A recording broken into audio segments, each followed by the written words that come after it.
Սովորաբար անձը ձերբակալվելուց անմիջապես հետո անձնական խուզարկության է ենթարկվում, որի ժամանակ նրա մոտ առկա իրերը, այդ թվում բջջային հեռախոսը կամ հեռախոսները առգրավում են։ Արդի ժամանակաշրջանում բջջային հեռախոսները ոչ միայն հանդիսանում են հաղորդակցման միջոց, այլ կարող են հանդիսանալ տվյալ անձի համար աշխատանքային գործիք, նաև այս համատեքստում կարևոր է այն, որ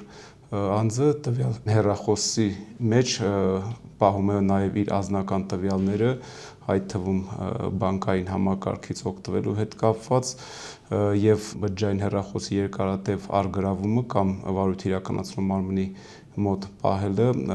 անձի առօրյա կյանքում առաջացնում է բավականին դժվարություններ։ Այս համատեքստում նաև կարևոր է այն հանգամանքը, որ ներկա դրությամբ օգտագործող հեռախոսների գերակշիռ մասը նաև ունենում են բավականին արժեք, երբեմն քրեաիրավական տեսանկյունից առավելագույն չափը գերազանցում են 500,000 դրամը, նույնիսկ կան հեռախոսներ, որոնք կրկնապատիկ անգամ գերազանցում են այդ չափը։ Այստեղ կարևոր է այն, որ սահմանադրությամբ եւ կոնվենցիայով պաշտպանվում են անձի սեփականության իրավունքը եւ վարույթ իրականացնող մարմինը վերցնելով կամ առգրավելով անձի բջջային հեռախոսը, անձը զրկվում է իրեն օրինական հիմքով պատկանող գույքը օգտագործելու, տիրապետելու եւ տնօրինելու իրավունքներից։ Հետևաբար այդ միջամտությունը պետք է լինի համաչափ եւ օրենքով նախատեսված, իհարկե ֆիկտիվ առումով վարույթ իրականացնող մարմինը պահպանվում է այդ նորմերը, բայց խոշոր հաշվով գտնում ենք, որ այն հնարավորինս ողջամիտ ժամկետներում պետք է թվային խուզարկության ենթարկվի, հավելվածներում առկա տվյալները, եթե դրանք գործին առնչվում են,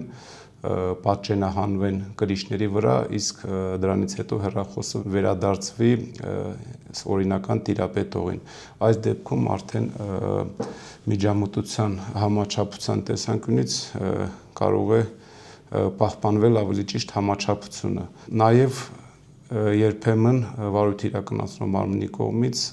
չպատճառաբանված կերպով իրեղենապացույց են ճանաչվում տվյալ հեռախոսները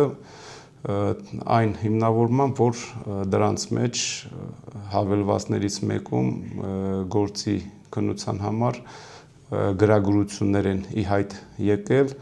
կամ իրեղենապացույց ճանաչելուց զատ նաև արտավարույթային փաստաթուղթ են ճանաչում, այս հանգամանքը եւս խնդրահարույց է սեփականության իրավունքի տեսանկյունից, սահմանադրությամբ պաշտպանվող իրավունքի համատեքստում գտնում ենք, որ այդ միջամտությունը պետք է լինի հնարավորինս նվազ չափով։ Նաև քննությունը բավականին երկար է տևում, իսկ իրեղենապացույց ճանաչված կամ արտավարույթային փաստաթուղթ ճանաչված լինելու դեպքում դատարանները խուսափում են այդ հարցին նախնական դատալսումների կամ դատաքննության ընթացքում անդրադառնալ այն հիմնավորմամբ, որ այն արդեն իսկ վարույթ իրականացնող մարմնի կողմից ճանաչվել է իրեղենապացույց կամ արտավարույթային փաստաթուղթ, իսկ մեկ այլ դեպքում էլ պատճառաբանում են, որ այն մեղադրանքի կողմից ներկայացված ապացույց է եւ առանց հետազոտման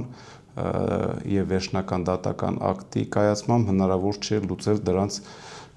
ճակատագիրը։ Կարծում եմ այս համատեքստում պետք է օրենսդրական փոփոխություններ տեղի ունենան եւ հստակ լուծումներ տան, այդ թվում նաեւ ժամկետների մասով հեռախոսներում թվային խուզարկություն կատարելու կարևոր ապացուցողական նշանակություն ունեցող տվյալները վերցնելու եւ հեռախոսները հետ վերադարձնելու համատեքստում։ Իսկ ինչ վերաբերվում է բանկային գաղտնիք կամ բժշկական գաղտնիք կազմող տեղեկություններին, իհարկե դրանք խուզարկության են ենթարկվում դատարանի կողմից տրված թույլտվության հիման վրա, այսինքն ինչ որ չափով դատարանը հսկում է եւ վերահսկողության շրջանակներում միայն հիմնավոր դեպքերում է դատարանը նման թույլտվություն տրամադրում։ Կոնկրետ գործով անձը կասկածվել է թմրամիջոց ձեռք բերելու, պահելու մեջ, ձերբակալվելուց հետո իր հետ գտնվող անձանց հեռախոսները վերցվել են, որոշ ժամանակ անց, այսինքն ձերբակալման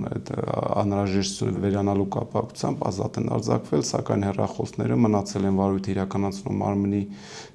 տիրապետության ներքո, նշանակվել է փորձաքննություն, որը տևել է ամիսներ եւ ամիսներ անց փորձագետի եզրակացությամբ հաստատվել է, որ փորձաքննության ներկայացված կոնկրետ դեպքում շշի մեջ նույնիսկ թմրամիջոցի հետքեր չեն հայտնաբերվել, այսինքն իսպառ բացակայել է հանցագործության դեպքը եւ միայն դրանից հետո է անձին վերադարձվել բջջային հեռախոսը։